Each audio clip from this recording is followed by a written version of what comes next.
और वहीं खर्ग आइलैंड को लेकर ईरान के उपराष्ट्रपति ने बहुत बड़ी धमकी दी है। ट्रंप सिर्फ खर्ग में सेना भेजने का फैसला ले सकते हैं। उपराष्ट्रपति की तरफ से यह बात कही गई है कि सेना की वापसी का निर्णय ट्रंप के हाथ में नहीं है।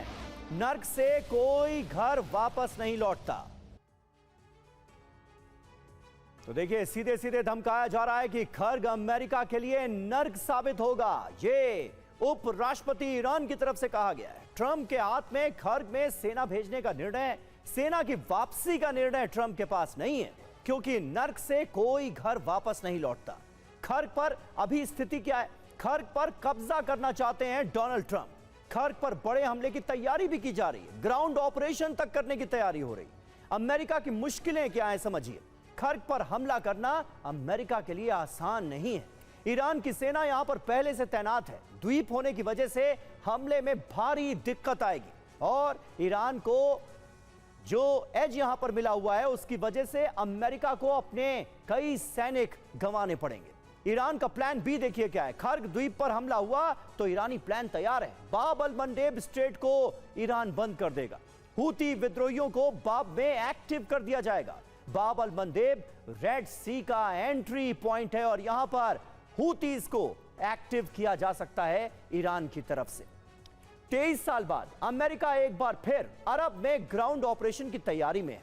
ईरान के विरुद्ध ऑपरेशन एपिक फ्यूरी के दूसरे चरण का प्लान लगभग पूरा हो चुका है। सिर्फ इंतजार है तो डोनाल्ड ट्रंप के ग्रीन सिग्नल का।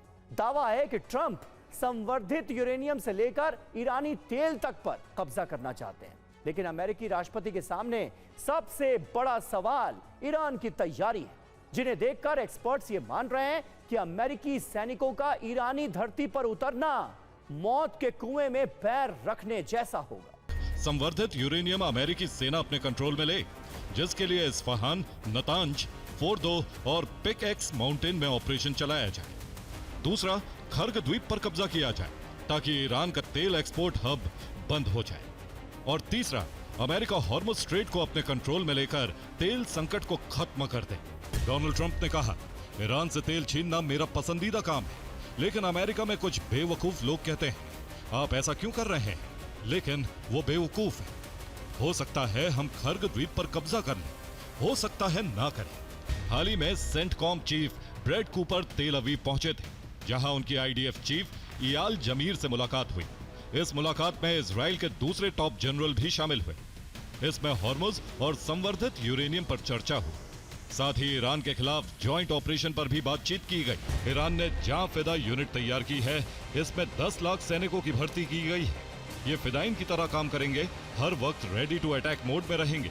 इस यूनिट को ऑटोमन साम्राज्य में जान निसार की तर्ज पर बनाया गया है। जान निसार के लड़ाके शासक के लिए जान देने के लिए तैयार रहते थे।